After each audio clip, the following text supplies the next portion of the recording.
Joe, massive game this weekend is USC versus Oregon, a Big Ten showdown. How do you see this one playing out? Blake, I've been racking my brain on this one, man. This is going to be an exciting game on FanDuel. I have the line correct this time. I had somebody tag me on Twitter and said, Joe, make sure you get the line right. And I think I have it right. 10.5, which is pretty crazy that Oregon is favored by that much at home. Like, both of these teams have had potent offenses in multiple games this year. They have explosiveness. They have had consistent defenses in certain areas. Like, I think the first and most important part that I want to drive this conversation, I was really impressed with the way that USC showed up and played with tremendous physicality and intensity in the rain against Iowa. I think that over the past few games, USC has looked very different than they did at the beginning of the year. However, this is still a team that through the entirety of the season has had problems stopping the run. They're 101st in EPA per rush allowed. They have been gashed plenty of times before.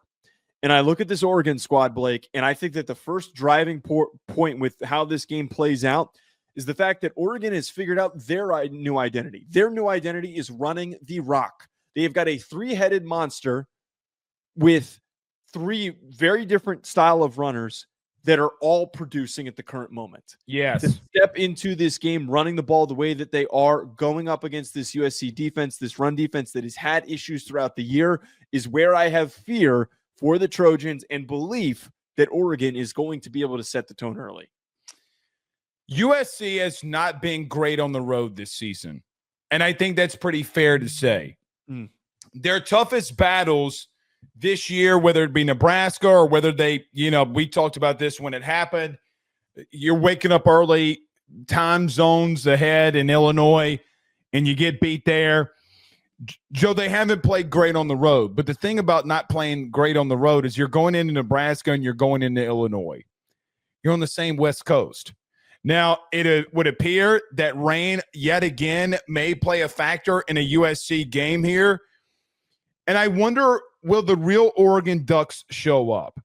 Are the weapons on the outside and Sadiq, are those guys going to be healthy enough to go? What is the status ultimately of when you could, if even at all this season, expect an Evan Stewart back, which it doesn't seem likely? I look at USC as a team that people look at and go, oh, it's just Lincoln Riley. It is what it is. This team's very physical. And you saw a game with Iowa and a complete opponent that they both just played. Oregon played Iowa. USC played Iowa. And both teams had to come back and win. Both teams in a rainstorm had to come back and win. Bad weather. Now, Oregon was on the road. USC was not, and I get all of that.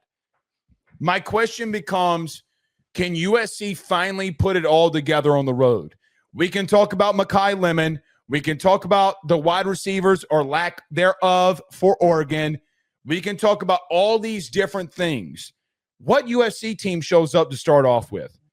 I think that line on FanDuel being 10.5 is mainly due to the point and mainly due to the fact that you got a situation here with Oregon that they've played good at home. USC has not played good on the road. What team shows up? You want to show your team culture? Show it by going on the road and being competitive and continue to show that level of physicality. The one thing I would say, this USC secondary, for what it's worth, and their pass defense versus an Oregon team that struggles. If USC is able to make Oregon yet again one-dimensional, and they can score here, can USC push the envelope and make Dante Moore have to throw to win a game with weapons that might not be 100%? Is what makes this game so intriguing to me moving forward. I do think that that's a really interesting angle to bring up with this, is because the receiver room has been banged up for Oregon. I still feel like I don't know what the full health situation is for DK Moore. Kenyon Sadiq came back and had an unbelievable game against Minnesota. They produced a lot through the air last game. It was a total bounce back from the Iowa performance, but it was against a Minnesota team that's been skidding pretty aggressively as of late. They've been having some serious issues. I'm very focused on what you just brought up there with the importance of this game being at home for Oregon. I feel like Oregon, I know that they lost to Indiana at home, but their home environment has been one of the most underrated home environments in all of college football. For the fact that they're facing off with a USC team that has had issues when they've traveled, and even the Nebraska game, they didn't play great in that spot. That was one of their worst games, one of their worst victories. Let's put it like that. They were shaky, but they did, as we talked about, we praised them for stepping up to the challenge. They battled through the adversity. They found a way to win. Yeah, they closed it out exactly in the way that they needed to. But they still didn't have their same level of juice through the air and just overall, like we've seen all year long. I think the way that you framed it of which version of these teams show up, and it's more specific, which version of USC shows up? Which version of the passing attack shows up? Is it the version that wasn't really there against Nebraska and wasn't there against Notre Dame? Or do we get another big day from Mekhi Lemon and Jacoby Lane and this whole group? They got to get going early. USC, this game, you have to capture momentum early. You got to start attacking downfield from the jump. I'm also just generally intrigued. It's not like the Oregon defense really has much of a weakness at the current moment, but I'm intrigued to see what USC's run game does, because King Miller has been a saving grace for this group with the injuries that they suffered to Wayman Jordan and not having him for a bit. Yep. King Miller has been unbelievable, and he's been really fun to watch. But I'm going to stick to that point, which version of USC shows up, because they need to be the best versions of themselves in a game like this. I do think DK Moore will be back. You know, I've tried to keep really close to this. I would just say he's not going to be 100%, but that kid's a non-100%. His 80% is probably better than what you'd see from most other players. I would just say this. If you talk about USC and on the road, and you talk about the Notre Dame game specifically, Joe, I got to be real with you. I don't know if they beat Notre Dame, so don't take this the wrong way. I don't think that they beat them. However, if they don't do some of the silly shit that they did, like some of the fourth down calls, like if they don't call a double reverse pass with Mekhi Lemon in the rain, maybe that game's a little bit closer on the road. But to the point that you just made, you can't do the silly shit. You can't do the silly shit that gets you in trouble to where you got to then come out of it, because Oregon is trying to make a statement on all this too. You're right about defensively. They got one of the best secondaries. I ask yet again, outside of Fernando Mendoza in Indiana, have they been tested to this level from what they're going to see in Lane, what they're going to see in Lemon? You know how much I love McCray. I love their RPO counter game. I think it's phenomenal. I think they've been very physical up front. But can USC do something that they have not been able to do since the 2010s? And that's go into Austin and win. And again, I can talk about the X's and O's. Listen, I think that this run offense for USC is vastly underrated. Their counter game and RPO off of it is insane. Look, the last time that we saw them go up, meaning Oregon, against a bona fide wide receiver, they had problems. Joe, remember Oregon versus Indiana, how many pass interference calls that they had? Brother, this is a different beast. Mekhi Lemon is a different beast, but USC continues on the road to shoot themselves in the foot. This is how I see this one going down. I think it's a dirty and ugly win for Oregon potentially here.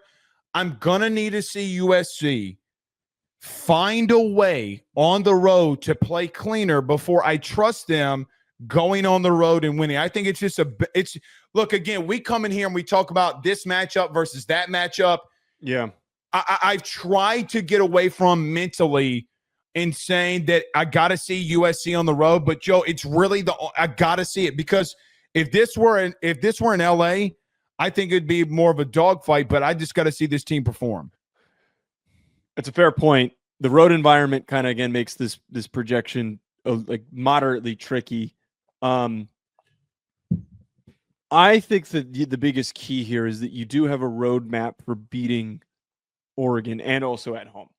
The way that Oregon, it felt like that they lost to Indiana was through physicality at the line of scrimmage. They did an effective job of pressuring Dante Moore in that game, and he had a couple of mistakes that contributed to the loss. Your pass rush needs to play really well. Your run defense needs to play the way that it did against Iowa. It can't play the way that it did against Notre Dame, where it got completely gashed, it got completely ran past. This Oregon run game has the capabilities we're starting to see to take over the game and to create a pretty big cushion for them.